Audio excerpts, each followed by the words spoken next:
everybody. It's me, Ishaq Ali sir, and all of you welcome to the Social Science Online Classroom. എൻ്റെ പ്രിയപ്പെട്ട talent tuition സെൻറ്ററിലെ 9ാം class വിദ്യാർത്ഥികൾക്ക് ഇന്നത്തെ സാമൂഹ്യശാസ്ത്രം 2ൻ്റെ online ക്ലാസ്സിലേക്ക് സ്വാഗതം. നമ്മൾ കഴിഞ്ഞ ക്ലാസ്സിൽ ചർച്ച ചെയ്തത് ദേശീയ വരുമാനവുമായി ബന്ധപ്പെട്ട കാര്യങ്ങളായിരുന്നു. അത് നിങ്ങളെല്ലാവരും അതിൻ്റെ ആമുഖം എന്ന നിലക്ക് പഠിച്ചിട്ടുണ്ടാകുമെന്നാണ് കരുതുന്നത്. അത് മുഴുവൻ പഠിച്ചാൽ മാത്രമേ നമുക്ക് തുടർഭാഗങ്ങൾ കൃത്യമായിട്ട് മനസ്സിലാക്കുവാൻ സാധിക്കുകയുള്ളൂ. In the previous class we discuss about what is national income and what are the importance of to calculate the national income. ദേശീയ വരുമാനം എന്നാൽ എന്ത്, ദേശീയ വരുമാനം കണക്കാക്കേണ്ടതിൻ്റെ ആവശ്യകത എന്തെല്ലാം എന്നുള്ളതാണ് നമ്മൾ കഴിഞ്ഞ ക്ലാസ്സിൽ ചർച്ച ചെയ്തത്. ഇന്ന് നമ്മൾ പഠിക്കാൻ പോകുന്നത് ദേശീയ വരുമാനത്തിലെ ചില പ്രധാനപ്പെട്ട ആശയങ്ങൾ എന്തെല്ലാം എന്നുള്ളതാണ്. സാമ്പത്തിക ശാസ്ത്രം ഒരു പ്രത്യേക ശാസ്ത്രമാണ്. സമ്പദ് വ്യവസ്ഥയെക്കുറിച്ച് അല്ലെങ്കിൽ സമ്പത്തിനെ കുറിച്ച്, പണവിനിമയത്തെ കുറിച്ച് പഠിക്കുന്ന ശാസ്ത്രമാണ് സാമ്പത്തിക ശാസ്ത്രം. നിലക്ക് സാമ്പത്തിക ശാസ്ത്രത്തിന്റെ ഏറ്റവും പ്രധാനപ്പെട്ട ആശയമാണ് ദേശീയ വരുമാനം എന്ന് നിങ്ങൾ കഴിഞ്ഞ ക്ലാസ്സിൽ പഠിച്ചു അല്ലെ? അപ്പൊ ഈ ദേശീയ വരുമാനവുമായി ബന്ധപ്പെട്ട ചില പ്രധാനപ്പെട്ട ആശയങ്ങളാണ് നമുക്ക് ഇന്നത്തെ ക്ലാസ്സിൽ പഠിക്കാനുള്ളത്. Today we discuss about some important concept in the national income calculation. National ഇൻകത്തിലെ ഇമ്പോർട്ടന്റ് കൺസെപ്റ്റുകൾ ഏതൊക്കെ എന്നുള്ളതാണ് നമുക്ക് ഇന്നത്തെ ക്ലാസ്സിൽ പഠിക്കാനുള്ളത്. There are number of concepts are there. Among these, most prominent 4 concepts that we are discussed in this unit. ഒരുപാട് ദേശീയ വരുമാനവുമായി ബന്ധപ്പെട്ട ആശയങ്ങളുണ്ട്. അതിൽ ഏറ്റവും പ്രധാനപ്പെട്ട 4 ആശയങ്ങളാണ് നിങ്ങൾക്ക് നിങ്ങളുടെ പാഠപുസ്തകത്തിൽ പഠിക്കാനുള്ളത്. ഏതൊക്കെയാണ് നിങ്ങൾ നോക്കൂ, ഞാനത് ബോർഡിൽ എഴുതിയിട്ടുണ്ട്. ഒന്നാമത് മൊത്തം ദേശീയ ഉൽപ്പന്നം അല്ലെങ്കിൽ ഗ്രോസ് നാഷണൽ പ്രൊഡക്റ്റ്. ശ്രദ്ധിക്കുക, ഒന്നാമത് എന്താണ്? മൊത്തം ദേശീയ ഉൽപ്പന്നം അല്ലെങ്കിൽ ഗ്രോസ് നാഷണൽ പ്രൊഡക്റ്റ്. ഇതിന്റെ ഷോർട്ട് ഫോം ആണ് GNP. കേട്ടോ, ഇതിന്റെ ഷോർട്ട് ഫോം എന്താണ്? GNP. രണ്ടാമത് സെക്കൻഡ് വൺ ഈസ്, രണ്ടാമത്തത് നോക്കൂ നിങ്ങൾ, മൊത്തം ആഭ്യന്തര ഉൽപ്പന്നം അല്ലെ? മൊത്തം ആഭ്യന്തര ഉൽപ്പന്നം, ഗ്രോസ് ഡൊമസ്റ്റിക് പ്രൊഡക്റ്റ്. മൊത്തം ആഭ്യന്തര ഉൽപ്പന്നം, ഗ്രോസ് ഡൊമസ്റ്റിക് പ്രൊഡക്റ്റ്. എന്താണ് അതിന്റെ ഷോർട്ട് ഫോം? GDP. കേട്ടോ, നിങ്ങൾ ഇതൊക്കെ പേപ്പറിൽ കാണുന്നതായിരിക്കും. മൂന്നാമത്തത് അറ്റ് ദേശീയ ഉൽപ്പന്നം. That means net national product. അതെങ്ങനെ? അതിന്റെ ഷോർട്ട് ഫോം NNP. കേട്ടോ. Next last and final one, നാലാമത്തെ ഏതാ നോക്കൂ നിങ്ങൾ. നാലാമത്തത് പ്രതിശീർഷ വരുമാനം അല്ലെങ്കിൽ പെർ ക്യാപിറ്റ ഇൻകം. കേട്ടോ, അതിന് ഷോർട്ട് ഫോം ഇല്ല. പ്രതിശീർഷ വരുമാനം അല്ലെങ്കിൽ പെർ ക്യാപിറ്റ ഇൻകം. അപ്പൊ ഒന്നാമത്തെ മൊത്തം ദേശീയ ഉൽപ്പന്നം അല്ലെങ്കിൽ ഗ്രോസ് നാഷണൽ പ്രൊഡക്റ്റ്. രണ്ടാമത്തെ മൊത്തം ആഭ്യന്തര ഉൽപ്പന്നം അല്ലെങ്കിൽ ഗ്രോസ് ഡൊമസ്റ്റിക് പ്രൊഡക്റ്റ്. മൂന്നാമത്തേതാണ് അറ്റ് ദേശീയ ഉൽപ്പന്നം അല്ലെങ്കിൽ നെറ്റ് നാഷണൽ പ്രൊഡക്റ്റ്. നാലാമത്തത് പ്രതിശീർഷ വരുമാനം അല്ലെങ്കിൽ പെർ ക്യാപിറ്റ ഇൻകം. ഈ 4 കാര്യത്തെ കുറിച്ചാണ് നമുക്ക് ഇന്നത്തെ ക്ലാസ്സിൽ ചർച്ച ചെയ്യാനുള്ളത്. ഒന്നാമതായിട്ട് നമുക്ക് പഠിക്കേണ്ടതാണ് മൊത്തം ദേശീയ ഉൽപ്പന്നം എന്നാൽ എന്ത് എന്നുള്ളതാണ്. ശ്രദ്ധിക്കുക, എന്താണ് മൊത്തം ദേശീയ ഉൽപ്പന്നം? ഇതാണ് നിങ്ങളുടെ പാഠപുസ്തകത്തില് അത് കുറച്ച് വിശദീകരിച്ച് നിങ്ങൾക്ക് കാണാൻ സാധിക്കും. ഇതിൽ ഞാൻ പറയുന്ന കാര്യം നിങ്ങൾ അണ്ടർലൈൻ ചെയ്യാം. ശ്രദ്ധിക്കുക, ഒരു രാജ്യത്ത് ഉൽപ്പാദിപ്പിക്കുന്ന അന്തിമ സാധനങ്ങളുടെയും സേവനങ്ങളുടെയും അടിസ്ഥാനത്തിലാണ് മൊത്തം ദേശീയ ഉൽപ്പന്നം കണക്കാക്കുന്നത്. അവിടെ നിങ്ങൾ എഴുതണം, ഒരു രാജ്യത്ത് ഒരു സാമ്പത്തിക വർഷത്തിൽ ഉൽപ്പാദിപ്പിക്കപ്പെടുന്ന മൊത്തം അന്തിമ സാധനങ്ങളുടെയും സേവനങ്ങളുടെയും ആകെ പണമൂല്യത്തെ. What do you mean by GNP? നിങ്ങൾ ടെക്സ്റ്റ് ബുക്ക് ഉണ്ടാകും, ഇംഗ്ലീഷ് മീഡിയം ശ്രദ്ധിക്കുക, ഭാഗത്തിന് ഉണ്ടാകും. GNP എന്ന് പറഞ്ഞാല് it is a total money value of, അല്ലെ? നിങ്ങൾ ആ ഒരു ഭാഗത്തിന് it is calculated on the base of goods and services produced in a country. The product are available for the consumption are called final product. ഇതിന്റെ മുകളിൽ കണ്ട നിങ്ങൾ ആ മുകളിൽ gross national product is A important concept തുടങ്ങിയിട്ട് last called final product വരെ നിങ്ങൾ എന്ത് ചെയ്യുക? അണ്ടർലൈൻ ചെയ്യാം കേട്ടോ. അതായത് ഗ്രോസ് നാഷണൽ പ്രൊഡക്റ്റ് എന്ന് പറഞ്ഞാൽ എന്താണ്? ഇറ്റ് ഈസ്, ഞാൻ നോട്ട് തരും കേട്ടോ, it is the total money value of final goods and services. കേട്ടോ, ശ്രദ്ധിക്കണം, ഇവിടെ ഗ്രോസ് നാഷണൽ പ്രൊഡക്റ്റ് നമ്മൾ മനസ്സിലാക്കേണ്ട ഏറ്റവും പ്രധാനപ്പെട്ട ഒരു ആശയമാണ് ഇത് അന്തിമ ഉൽപ്പന്നം. അതിന്റെ ഇംഗ്ലീഷ് ആണെന്ത്? ഫൈനൽ പ്രൊഡക്റ്റ് അല്ലെങ്കിൽ final goods and services. Product എന്ന് പറഞ്ഞ ഗുഡ്സ് ഓർ സർവീസ് അല്ലെ. ഉൽപ്പന്നം എന്ന് പറഞ്ഞാൽ എന്താ? സാധനമോ സേവനം. ഞാൻ നിങ്ങൾക്ക് കഴിഞ്ഞ ക്ലാസ്സിൽ പഠിപ്പിച്ചു തന്നു. സാധനം അല്ലെങ്കിൽ സേവനം, ഇതിന് നമ്മൾ പറയുന്ന പേരാണ് ഉൽപ്പന്നം. മനസ്സിലായല്ലോ? അപ്പൊ ഒരു രാജ്യത്ത് ഒരു സാമ്പത്തിക വർഷത്തിൽ, എന്താണ് ഒരു സാമ്പത്തിക വർഷം എന്ന് പറഞ്ഞാല് നിങ്ങൾ പഠിച്ചതാണ്, ഏപ്രിൽ 1 മുതൽ മാർച്ച് 31 വരെയുള്ള കാലമാണിത് സാമ്പത്തിക വർഷം. അപ്പൊ ഒരു സാമ്പത്തിക വർഷത്തില് ഒരു രാജ്യത്ത് ഉൽപ്പാദിപ്പിക്കപ്പെടുന്ന എല്ലാ അന്തിമ സാധനങ്ങളുടെയും സേവനങ്ങളുടെയും ആകെ പണമൂല്യത്തെ നമ്മൾ പറയുന്ന പേരാണെന്ത്? Gross national product. ദേശീയ വരുമാനത്തിൽ പ്രധാനപ്പെട്ട ആശയമാണ്. അപ്പൊ ഇവിടെ നിങ്ങൾ ശ്രദ്ധിക്കേണ്ട ഏറ്റവും പ്രധാനപ്പെട്ട കാര്യം എന്താ? എന്താണ് അന്തിമ ഉൽപ്പന്നം അല്ലെങ്കിൽ ഫൈനൽ പ്രൊഡക്റ്റ്? ഒരു വസ്തുവിന്റെ ഫൈനൽ രൂപം, the final form of a product is called final product. ഈ പേന ഇതൊരു അന്തിമ ഉൽപ്പന്നമാണ്. ഈ പേന ഉണ്ടാകണമെങ്കിൽ എന്തൊക്കെ വേണം നിങ്ങൾ നോക്കൂ. ഈ പേനക്ക് ഫൈബർ വേണം, പ്ലാസ്റ്റിക് വേണം, ഇതിന്റെ സ്പോഞ്ച് വേണം, മഷി വേണം അല്ലെ. ഇതൊക്കെ ഇതിന്റെ അസംസ്കൃത വസ്തുക്കളാണ്. അപ്പൊ ഈ അസംസ്കൃത വസ്തുക്കളൊക്കെ ഉപയോഗപ്പെടുത്തിക്കൊണ്ട് ഈ പേന എന്ന രൂപത്തിലാക്കി. അപ്പൊ ഇതിന്റെ അവസാനത്തെ ഈ രൂപത്തിൽ നമ്മൾ പറയുന്ന പേരാണെന്ത്? ഈ പേനയുടെ അന്തിമ ഉൽപ്പന്നം. നിങ്ങൾ നോക്കൂ, ഈ ഫോൺ അല്ലെങ്കിൽ നിങ്ങളുടെ കയ്യിലുള്ള ഫോൺ, ഈ ഫോൺ ഈ രൂപത്തിലാകാൻ, ഈ ഫോൺ ഇപ്പൊ ഇതൊരു അന്തിമ ഉൽപ്പന്ന, ഒരു ഫൈനൽ പ്രൊഡക്റ്റ്, ഇതിന്റെ അവസാനത്തെ രൂപമാണ് അല്ലെ. ഈ ഫോൺ ഉണ്ടാക്കണമെങ്കിൽ എന്ത് വേണം? ഗ്ലാസ് വേണം, ഫൈബർ വേണം, ഇരുമ്പ് വേണം, വയറുകൾ വേണം, മറ്റു ചിപ്പുകൾ വേണം.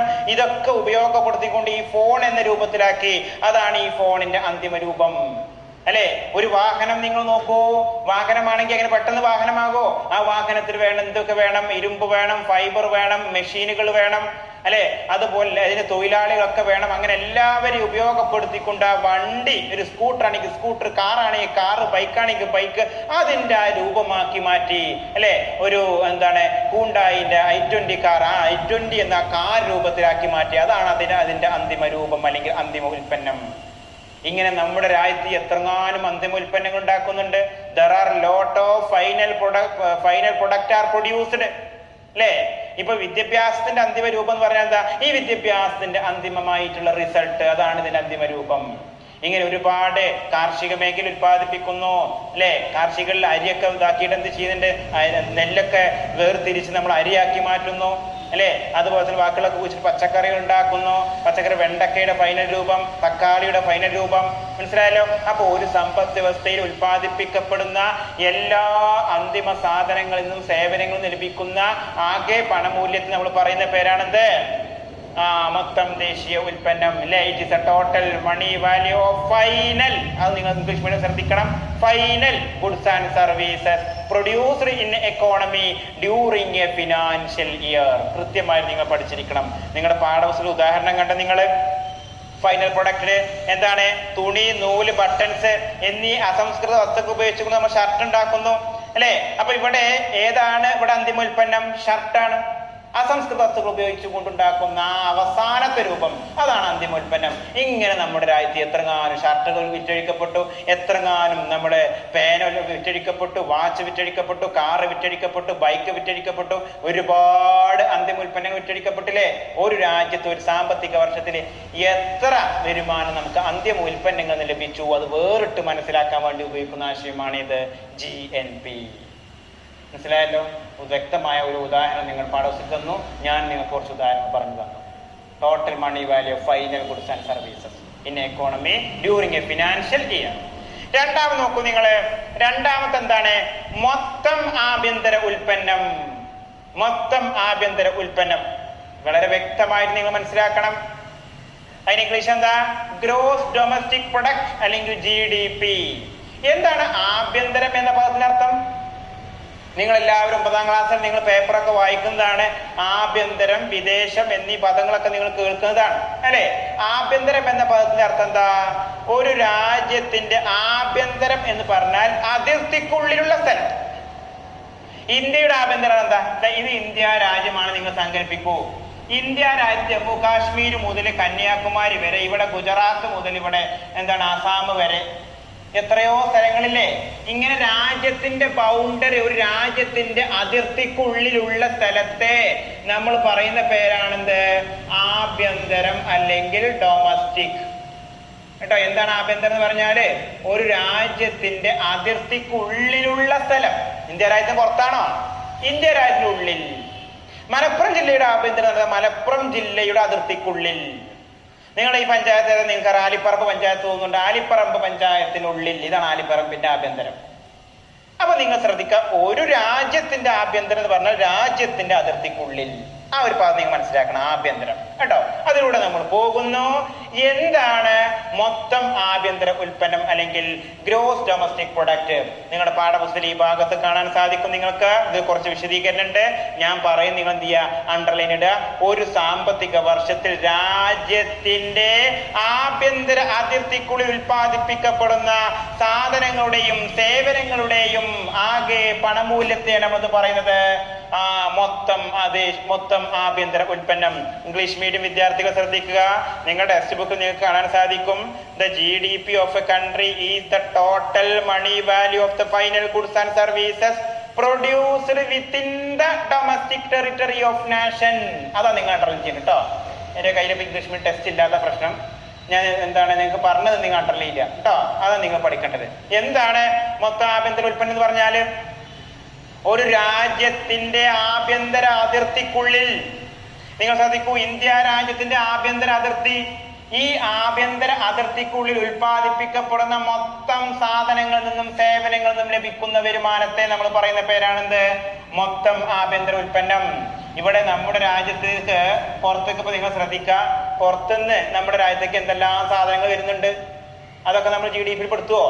ഇപ്പൊ പുറത്തുനിന്നാണല്ലോ ഹ്യുണ്ടായിന്റെ കാറ് വരുന്നു, ഹോണ്ടന്റെ ബൈക്കുകൾ വരുന്നു, റോയൽ എൻഫീൽഡിന്റെ ബൈക്കുകൾ വരുന്നു, പുറത്തുനിന്ന് ഒരുപാട് ഷർട്ടുകൾ വരുന്നു, പുറത്തുനിന്ന് ഒരുപാട് ഭക്ഷ്യവസ്തുക്കൾ വരുന്നു.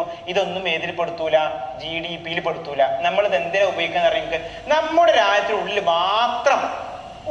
മാത്രം എത്ര ഉത്പാദിപ്പിക്കപ്പെട്ടു, പുറത്തത് മാത്രം കൂട്ടണ്ട. ഉള്ളിൽ എത്ര ഉത്പാദിപ്പിക്കപ്പെടും അത് കൃത്യമായിട്ട് വേർതിരിച്ച് മനസ്സിലാക്കാൻ വേണ്ടിയിട്ടാണ് ഇത് GDP. GNP നമ്മളെല്ലാം പെടുത്തും, പുറത്തുനിന്ന് ഉള്ളിലൊക്കെ പെടുത്തും. പക്ഷെ GDP-യിലാണെങ്കിലോ നമ്മുടെ രാജ്യത്തിനുള്ളിലുള്ള മാത്രം, നമ്മുടെ രാജ്യത്തിനുള്ളിലുള്ള കൃഷിന്ന് എത്ര വരുമാനം കിട്ടി, നമ്മുടെ രാജ്യത്തിനുള്ളിലുള്ള വ്യവസായങ്ങൾ എത്ര വരുമാനം കിട്ടി, നമ്മുടെ രാജ്യത്തിനുള്ളിൽ സേവനങ്ങൾ എത്ര വരുമാനം കിട്ടി, അതാണ് ഏതിൽ നോക്കുന്നത്? മൊത്തം ആഭ്യന്തര ഉൽപ്പന്നത്തിൽ നോക്കുന്നത്. പുറത്തുനിന്നുള്ള വിദേശ വരുമാനം നമ്മൾ ഇവിടെ പരിഗണിക്കുകയില്ല. അങ്ങനെയെങ്കിൽ നമ്മുടെ വിദേശത്ത് നിന്ന് നമ്മുടെ ഉപ്പമാരും അച്ഛന്മാരൊക്കെ വിദേശത്ത് ജോലി ചെയ്യുന്നുണ്ടെങ്കിൽ അവരുടെ വരുമാനം നമ്മൾ ഏതിൽ ഉൾപ്പെടുത്തൂല? GDP ഉൾപ്പെടുത്തൂല. പകരം നമ്മൾ ഏതിൽ ഉൾപ്പെടുത്തുക? GNP-യിലാണ് ഉൾപ്പെടുത്തുക എന്ന് നിങ്ങൾ മനസ്സിലാക്കി വെക്കുക. അപ്പൊ GDP എന്ന് പറഞ്ഞാൽ നമ്മുടെ രാജ്യത്തിനുള്ളിലുള്ളത് മാത്രം. മനസ്സിലായില്ലേ? ഇപ്പൊ നിങ്ങൾക്ക് ഉദാഹരണം കാണാൻ സാധിക്കും പാഠപുസ്തകത്തില്. ഇവിടെ വിദേശത്ത് ജോലി ചെയ്യുന്ന വ്യക്തികളുടെ വരുമാനം, വിദേശ രാജ്യങ്ങൾ പ്രവർത്തിക്കുന്ന സ്ഥാപനങ്ങൾ, സംരംഭങ്ങൾ, ലാഭം തുടങ്ങിയവ ഇതിൽ ഉൾപ്പെടുത്തൂല അല്ലെ? അതായത് ഒരു ഇന്ത്യൻ സ്ഥാപനം അമേരിക്കയിൽ പ്രവർത്തിക്കുന്നു സങ്കല്പിക്കൂ. ഇപ്പൊ ഉദാഹരണമായിട്ട് നമ്മുടെ ലുലു ഗ്രൂപ്പ് ഓഫ് ഇൻസ്റ്റിറ്റ്യൂഷൻ നമ്മുടെ MA യൂസുഫിന്റെ ലുലു മാൾ എത്രയോ പുറത്ത് വിദേശത്ത് സ്ഥാപിച്ചിട്ടില്ലേ? അതിൽ ഒന്ന് അമേരിക്കയിൽ നിങ്ങൾ സങ്കല്പിക്കൂ. അപ്പൊ അമേരിക്കയിലെ ലുലു ഗ്രൂപ്പ് ഓഫ് ഇൻസ്റ്റിറ്റ്യൂഷന് കിട്ടുന്ന വരുമാനം അല്ലെ, ലുലു ഗ്രൂപ്പ് ഓഫ് ഇൻസ്റ്റിറ്റ്യൂഷൻ അമേരിക്കയിൽ ജോലി ചെയ്യുമ്പോൾ ആ ലുലു അമേരിക്കയിൽ നിന്ന്, അത് നമ്മുടെ സ്ഥാപനമാണ്, നമ്മൾ ഇന്ത്യക്കാരുടെ സ്ഥാപനമാണ് അല്ലെ. MA യൂസുഫ് അലി എന്ന് പറയുന്നത് ഇന്ത്യക്കാരുടെ സ്ഥാപനമാണ് അമേരിക്കയിൽ ലുലു എങ്കിൽ അവിടെ ഏതിൽ ഉൾപ്പെടുത്തുക? ആ ലുലുന്ന് കിട്ടുന്ന വരുമാനം അമേരിക്കയിൽ GNP-യിൽ ഉൾപ്പെടുത്തുക. അമേരിക്കയിലെ GDP-യിൽ ഉൾപ്പെടുത്തുക. നമ്മളത് ഏതിൽ ഉൾപ്പെടുത്തുക? GNP. കാരണം നമ്മുടെ രാജ്യത്തല്ല. മനസ്സിലായോ നിങ്ങൾക്ക്? നമ്മുടെ രാജ്യത്തെ ഒരു സ്ഥാപനം, ഇപ്പോ ഞാൻ പറഞ്ഞ പോലെ MA യൂസുഫ് അലിയുടെ ലുലു ഗ്രൂപ്പ് ഓഫ് ഇൻസ്റ്റിറ്റ്യൂഷൻ അത് UAE എന്നാണ്, ദുബായിൽ പോയിട്ടിട്ടുണ്ട്. അദ്ദേഹം അവിടെ സ്ഥാപനം സ്ഥാപിച്ചു. അതിൽ നിന്ന് കുറെ വരുമാനം കിട്ടി. ആ വരുമാനം നമ്മുടെ രാജ്യത്തെ ഏതിൽ ഉൾപ്പെടുത്തുക? അവരുടെ രാജ്യത്തെ ഏതിൽ ഉൾപ്പെടുത്തുക? അതാണ് പ്രശ്നം. അവരുടെ രാജ്യത്തെ ഏതിൽ ഉൾപ്പെടുത്തുക? അവിടെ രാജ്യത്തിനുള്ളിലാണ് ഇത് ഉൾപ്പെട്ടിട്ടുള്ളത് അല്ലെ. UAE-യുടെ ഉള്ളിലാണ് ഏതുള്ളത്? ലുലു ഉള്ളത്. അപ്പൊ അതുകൊണ്ട് തന്നെ MA യൂസുഫയുടെ ലുലു മാളിൽ നിന്ന് കിട്ടുന്ന വരുമാനം ദുബായിലാണെങ്കിൽ ദുബായിലെ GDP-യിലും നമ്മളത് ഏതിൽപ്പെടുത്തുക? നമ്മുടെ GNP-യിലാണ് പെടുത്തുക. അപ്പൊ ഒരു രാജ്യത്തിന്റെ ഉള്ളിലുള്ളത് മാത്രം പരിഗണിക്കുന്നതാണ് ഇത് മൊത്തം ആഭ്യന്തര ഉൽപ്പന്നം. മനസ്സിലാക്കണം, ഒരു രാജ്യത്തിന്റെ അതിർത്തിക്കുള്ളിൽ മാത്രം പരിഗണിക്കുന്നതാണ് ഇത് മൊത്തം ആഭ്യന്തര ഉൽപ്പന്നം. രാജ്യത്തിനുള്ളില് ഇനി വിദേശത്തെ ഒരാൾ ഇവിടെ വന്നിക്കാണ്ട് ഒരു സ്ഥാപനം ഇടുകയാണ് ഇവിടെ അല്ലെ. വിദേശ രാജ്യങ്ങളിലെ ഏതോ ഒരു വ്യവസായം ഇവിടെ വന്ന് സ്ഥാപിച്ചു അല്ലെ. അവരിവിടെ വന്ന് സ്ഥാപിക്കുമ്പോൾ അവരുടെ വരുമാനം നമ്മുടെ രാജ്യത്തിൽ ഉൾപ്പെടുത്തുക, നമ്മുടെ GDP-യിൽ ഉൾപ്പെടുത്തുക. പക്ഷേ അവര് അമേരിക്കക്കാരാണെങ്കിൽ അമേരിക്ക ഇതിൽ ഉൾപ്പെടുത്തുക, GNPയിലാണ് ഉൾപ്പെടുത്തുക എന്ന് മനസ്സിലാക്കുക. നമ്മുടെ രാജ്യത്താണോ എങ്കിൽ നമ്മുടെ രാജ്യത്തുള്ള GDP പെടുത്തുക. അത് പുറത്താണോ, പുറത്തുള്ള നമുക്ക് നമ്മുടെ രാജ്യത്ത് കിട്ടുന്ന വരുമാനമെങ്കിൽ അത് ഈ GNPയിലാണ് ഉൾപ്പെടുത്തുക. അപ്പൊ GDPയും GNPയും നിങ്ങൾ വേർതിരിച്ച് മനസ്സിലാക്കണം. രാജ്യത്തിന്റെ ആഭ്യന്തര അതിർത്തിക്കുള്ളിൽ മാത്രം ഉൽപ്പാദിപ്പിക്കപ്പെടുന്ന സാധന സേവനങ്ങളുടെ പണമൂല്യം, അതാണ് ഇത് GDP means it is a total money value of goods and services that produce within the domestic territory of nation. Domestic territory of nation, രാജ്യത്തിന്റെ ആഭ്യന്തര അതിർത്തിക്കുള്ളിൽ മാത്രം ഉൽപ്പാദിപ്പിക്കപ്പെട്ട മൊത്തം സാധനങ്ങളുടെയും സേവനങ്ങളുടെയും പണമൂല്യം. ഇതിന്റെ ഉള്ളിൽ എത്ര കൃഷി ഉൽപ്പാദിപ്പിച്ചു, ഇതിന്റെ ഉള്ളിൽ എത്ര വ്യവസായം ഉൽപ്പാദിപ്പിച്ചു, ഇതിന്റെ ഉള്ളിൽ എത്ര സേവനം ഉൽപ്പാദിപ്പിച്ചു, പുറത്തേക്ക് പോകാൻ പാടില്ല. ഇതിന്റെ ഉള്ളിലുള്ള മാത്രം വരുമാനം പരിഗണിക്കുന്നതാണ് ഇത് GDP. നമ്മുടെ ഉപ്പമാര് വിദേശത്ത് പണിയെടുക്കുന്നെങ്കിൽ അവരുടെ വരുമാനം GDP ഉൾപ്പെടുത്താൻ പാടില്ല. കാരണം നമ്മുടെ രാജ്യത്തിനുള്ളിലല്ല പണിയെടുത്തത്, പുറത്താണ്. അവരുടെ വരുമാനം GNPയിൽ ഉൾപ്പെടുത്തുക. അതേസമയം അവർ വിദേശത്ത് പണിയെടുക്കുമ്പോൾ വിദേശ രാജ്യങ്ങളിൽ അവരുടെ വരുമാനം ഇതിൽ ഉൾപ്പെടുത്തുക, GDPയിലാണ് ഉൾപ്പെടുത്തുക. GDP എന്ന് പറഞ്ഞാൽ നമ്മുടെ രാജ്യത്തിന്റെ മാത്രം സെപ്പറേറ്റ് ചെയ്ത് മനസ്സിലാക്കാൻ വേണ്ടി ഉപയോഗിക്കുന്ന ആശയമാണ് GDP. മനസ്സിലായല്ലോ? മൂന്നാമത്താണ് ഇത് അറ്റദേശീയ ഉൽപ്പന്നം. ശ്രദ്ധിക്കാം, അറ്റദേശീയ ഉൽപ്പന്നം എന്ന് പറഞ്ഞാൽ നിങ്ങൾ ഒന്ന് വളരെ വ്യക്തമായിട്ട് മനസ്സിലാക്കണം. ഇപ്പൊ ഈ ഫോണ് ഞാൻ ഏകദേശം ഒരു 19,000-20,000 കൊടുത്ത് വാങ്ങിയതാണെങ്കിൽ 2 കൊല്ലം കഴിഞ്ഞ് അതിന് ഈ വില കിട്ടുമോ? ഇല്ല. ഏതൊരു വസ്തുവിനും ഉപയോഗിക്കും തോറും എന്ത് സംഭവിക്കുന്നുണ്ട്? പഴക്കം വരുന്നുണ്ട്, കേടുപാടുകൾ വരുന്നുണ്ട്, അല്ലെ? നിങ്ങൾ വാങ്ങിയ വാഹനം 1 ലക്ഷം റുപ്യന്റെ വാഹനം, അതൊരു 4 കൊല്ലം കഴിഞ്ഞ് വിറ്റ് 1 ലക്ഷം കിട്ടുമോ? ഇല്ല. അത് 4 കൊല്ലം ഉപയോഗിക്കും തോറും വസ്തുവിന് എന്ത് വരുന്നുണ്ട്? തേയ്മാനം സംഭവിക്കുന്നുണ്ട്. നിങ്ങൾ ഉപയോഗിക്കുന്ന ഫോണായാലും ഫാനായാലും അതുപോലെ തന്നെ കറണ്ട് ആയാലും ഏത് വസ്തുവായാലും each and every goods has their own depreciation. Depreciation ആണ് എന്താ? തേയ്മാനം, അല്ലെ? അപ്പൊ നിങ്ങൾ ശ്രദ്ധിക്കൂ, ഇങ്ങനെ ഒരുപാട് നമ്മുടെ രാജ്യത്ത് തേയ്മാനം സംഭവിച്ച വസ്തുക്കളില്ലേ, അല്ലെ? അതായത് രണ്ടാംതര വസ്തുക്കൾ, തേയ്മാനം സംഭവിച്ച വസ്തുക്കൾ. ഇപ്പൊ ഇത് ഞാൻ 2 കൊല്ലം ഉപയോഗിച്ച് ഇതിന് തേയ്മാനൊക്കെ കുറെ സംഭവിച്ചത് ഞാൻ വിൽക്കുകയാണെങ്കിൽ ഇത് എന്ത് ഗുഡ് അറിയപ്പെടുക? അത് എന്ത് സാധനം? രണ്ടാംതര വസ്തു, second hand goods. Second hand എന്നല്ലേ പറയാം. ഇങ്ങനെ നമ്മുടെ രാജ്യത്ത് എത്രങ്ങാനും സെക്കൻഡ് ഹാൻഡ് ഗുഡ്സ് വിറ്റിട്ടുണ്ടാവും? നിങ്ങളൊന്ന് ആലോചിച്ച് നോക്കൂ. കുറെ സെക്കൻഡ് ഹാൻഡ് ആയിട്ടുള്ള ടിവികൾ, സെക്കൻഡ് ഹാൻഡ് ആയിട്ടുള്ള വാഷിംഗ് മെഷീനുകൾ, സെക്കൻഡ് ഹാൻഡ് ആയിട്ടുള്ള ഫോണുകൾ, സെക്കൻഡ് ഹാൻഡ് ആയിട്ടുള്ള കമ്പ്യൂട്ടറുകൾ, സെക്കൻഡ് ഹാൻഡ് വാഹനങ്ങൾ, ഇങ്ങനെ സെക്കൻഡ് ഹാൻഡ് എത്രങ്ങാനും കൊടുക്കുന്നുണ്ടാകും. സെക്കൻഡ് ഹാൻഡ് എന്ന് പറഞ്ഞാൽ രണ്ടാംതര വസ്തുക്കൾ, ഉപയോഗിച്ച് പഴക്കം വന്ന വസ്തുക്കൾ. ഉപയോഗിക്കും തോറും വസ്തുക്കൾക്ക് എന്തുണ്ടാകുന്നുണ്ട്? തേയ്മാനം വരുന്നുണ്ട്. ഇങ്ങനെ തേയ്മാനം സംഭവിച്ച വസ്തുക്കളെ നമ്മൾ പറയുന്ന പേരാണെന്ത്? രണ്ടാംതര വസ്തുക്കൾ അല്ലെങ്കിൽ സെക്കൻഡ് ഹാൻഡ് ഗുഡ്സ്. മനസ്സിലായല്ലോ, അല്ലെ? ഒരു പുതിയ സാധനം പഴയ സാധനം ഒരുപോലെയാണോ? പഴയ സാധനത്തിന് ഒരുപാട് കാലം ഉപയോഗിച്ച് തേയ്മാനം വന്നിട്ടുണ്ടാകും, അല്ലെ? ഇപ്പൊ ഈ പേനയുടെ കോൾ നോക്കി, ഇതിന്റെ മുന തേയ്മാനം സംഭവിച്ചിട്ടില്ലേ? എന്തുകൊണ്ടാ? ഇത് ഉപയോഗിച്ച് തേയ്മാനം സംഭവിച്ചിട്ടുണ്ട്. ഇതിന്റെ വില 10 രൂപയാണെങ്കിൽ ഇതിപ്പോ ഞാൻ വേറെ ആൾക്ക് കൊടുക്കുന്നത് 10 രൂപ കിട്ടുമോ? ഇല്ല, 5 രൂപ കിട്ടും. കാരണം ഇതിന് തേയ്മാനം സംഭവിച്ചിട്ടുണ്ട്. ഇത് രണ്ടാംതര വസ്തുവാണ്, സെക്കൻഡ് ഹാൻഡ് ഗുഡ്സ് ആണ്. ഇങ്ങനെ നമ്മുടെ രാജ്യത്ത് എത്രങ്ങാനും സെക്കൻഡ് ഹാൻഡ് ഗുഡ്സ് ഉണ്ടാവും നിങ്ങൾ സങ്കല്പിച്ച് നോക്കൂ. ഇങ്ങനെ നമ്മുടെ രാജ്യത്ത് ഒരു വർഷത്തിൽ വിറ്റഴിക്കപ്പെട്ട മൊത്തം രണ്ടാംതര വസ്തുക്കളുടെയും പണമൂല്യമാണ് ഇത് അറ്റദേശീയ ഉൽപ്പന്നം. ഒരു രാജ്യത്ത് ഒരു സാമ്പത്തിക വർഷത്തിൽ വിറ്റഴിക്കപ്പെട്ട അല്ലെങ്കിൽ തേയ്മാനം സംഭവിക്കപ്പെട്ട മൊത്തം സാധന സേവനങ്ങളുടെയും ആകെ പണമൂല്യമാണ് ഇത് അറ്റദേശീയ ഉൽപ്പന്നം അല്ലെങ്കിൽ net national product. What you mean by net national product? Net national product നിങ്ങളുടെ പാഠപുസ്തകത്തിലുണ്ട്. ഞാനത് നോട്ട് തരുമ്പോൾ നിങ്ങൾക്ക് എന്ത് ചെയ്യാം? നിങ്ങൾക്ക് വളരെ വൃത്തിയായിട്ട് നിങ്ങൾക്ക് നോട്ടിലേക്ക് പകർത്തിയെടുക്കാം കേട്ടോ. ശ്രദ്ധിക്കുക, NNP of the total money value of second hand goods in a country. മനസ്സിലായല്ലോ? Second hand goods in a country, that is depreciation charges will be ensured. എങ്ങനെയാണ് NNP കണക്കാക്കുക? എങ്ങനെ NNP കണക്കാക്കുക? ഒരു രാജ്യത്ത് കുറെ സെക്കൻഡ് ഹാൻഡ് ഗുഡ്സ് വിറ്റഴിക്കപ്പെട്ടു എന്ന് പറഞ്ഞു, ഒരുപാട് സെക്കൻഡ് ഹാൻഡ് ഗുഡ്സ് അല്ലേ? അപ്പൊ രണ്ടാംതര വസ്തുക്കളെ നമ്മൾ സെക്കൻഡ് ഹാൻഡ് ഗുഡ്സ് പറയാം. എന്തുകൊണ്ട്? രണ്ടാംതര വസ്തുക്കൾ ഉണ്ടായിട്ട് തേയ്മാനം സംഭവിച്ചു, ഉപയോഗിച്ച് തേയ്മാനം സംഭവിച്ചു. നമ്മുടെ രാജ്യത്ത് ഒരുപാട് സെക്കൻഡ് ഹാൻഡ് ഗുഡ്സ് വിറ്റഴിക്കുന്നുണ്ട്. അപ്പൊ ഒരു രാജ്യത്ത് ഒരു സാമ്പത്തിക വർഷത്തിൽ വിറ്റഴിക്കപ്പെട്ട രണ്ടാംതര വസ്തുക്കളുടെ പണമൂല്യമാണ് ഇത് NNP അല്ലെങ്കിൽ അന്തർദേശീയ ഉൽപ്പന്നം. It is the total money value of second hand goods in economy in a financial year. എങ്ങനെയാണ് NNP കണക്കാക്കുക? നോക്കൂ നിങ്ങൾ. NNP is equal to GNP minus depreciation charge, അല്ലെ? അതായത് GNP നമ്മൾ എന്ത് ചെയ്യുക? ഡിപ്രീസിയേഷൻ ചാർജ് കൊണ്ട് കുറക്കുക, അല്ലെ? ആ ഫോണിന് നമ്മളിപ്പോൾ ഒരു കേട് വന്ന ഫോണാണെങ്കിൽ അത് എന്താണ് തേയ്മാനം സംഭവിച്ച് നേരാക്കാൻ വേണ്ടി നമ്മൾ കൊടുത്തിട്ടുണ്ടാകും. ഇപ്പോൾ ഫോർ എക്സാമ്പിൾ ആയിട്ട് നിങ്ങൾ ശ്രദ്ധിക്കുക, 2020 ഞാൻ ഒരു 80,000 രൂപ വില കൊടുത്തൊരു ബൈക്ക് വാങ്ങിയാൽ 2024 എനിക്കത് 40,000 രൂപക്കാണ് കിട്ടിയത് എങ്കിൽ ഇവിടുത്തെ ഡിപ്രീസിയേഷൻ NNP കണക്കാക്കുക. NNP എന്ന് പറഞ്ഞാൽ ആദ്യം ഈ 80,000 GNP പെടുത്തുക. കാരണം ആ സാമ്പത്തിക വർഷം ഇതൊരു പുതിയ സാധനമായിരുന്നു, പുതിയ ഒരു അന്തിമ സാധനമായിരുന്നു അല്ലേ? ആ വർഷത്തിൽ 2020 ഒരു ഫൈനൽ പ്രൊഡക്റ്റ് ആയിരുന്നത്, ന്യൂ ഫൈനൽ പ്രൊഡക്റ്റ്. അപ്പോ ഇവിടെ GNP എന്ന് പറയുന്നത് എത്ര? 80,000. ഇവിടെ ഡിപ്രീസിയേഷൻ ചാർജ് എന്ന് പറയുന്നത് 40,000 കുറച്ചില്ലേ? അപ്പോൾ GNP മൈനസ് ഡിപ്രീസിയേഷൻ ചാർജ് എന്ന് പറയുന്നത് എന്താണ്? 18,000. 80,000 minus 14,000, 40,000. It is equal to 40,000. ഇങ്ങനെ എത്രങ്ങാനും സാധനങ്ങൾ ഉണ്ടാകും, മനസ്സിലായല്ലോ? അപ്പോ എന്താണ്? രണ്ടാം തര വസ്തുക്കളുടെ പണമൂല്യമാണ് ഇത് അറ്റദേശീയ ഉൽപ്പന്നം. കാർഡ് കയറി ചിന്തിക്കേണ്ട. ഇത് വലിയ വലിയ ക്ലാസ്സുകളും പ്ലസ് ടുകളും കോളേജിലൊക്കെ സാമ്പത്തിക ശാസ്ത്രം പഠിക്കുന്ന കണ്ടന്റുകളാണ്. നിങ്ങൾ വളരെ ചുരുക്കത്തിൽ മനസ്സിലാക്കിയാൽ മതി. ഇനി ലാസ്റ്റ് ആൻഡ് ഫൈനൽ ആണ് നമുക്ക് പഠിക്കേണ്ടതാണ് പ്രതിശീർഷ വരുമാനം. എന്താണ് പ്രതിശീർഷ വരുമാനം? ഒരു രാജ്യത്ത് ഒരു വ്യക്തി നേടുന്ന ശരാശരി വരുമാനത്തെ നമ്മൾ പറയുന്ന പേരാണെന്ത്? പ്രതിശീർഷ വരുമാനം. എല്ലാവരും ആ വരുമാനം നേടുന്നുണ്ടെന്നൊരു അർത്ഥം. ശരാശരി എന്ന് പറഞ്ഞാൽ ആവറേജ് കണക്കാണ് കേട്ടോ. അപ്പൊ ഒരു രാജ്യത്ത് ശരാശരി ഒരു വ്യക്തി നേടുന്ന വരുമാനമാണ് ഇത് പ്രതിശീർഷ വരുമാനം എന്ന് പറയുന്നത്. അതായത് അത് എങ്ങനെ കണക്കാക്കുക? ഒരു രാജ്യത്തിന്റെ മൊത്തം ജനസംഖ്യയെ ദേശീയ വരുമാനവും കൊണ്ട് ഹരിച്ച് നമുക്ക് എന്ത് കിട്ടും? പ്രതിശീർഷ വരുമാനം കിട്ടും.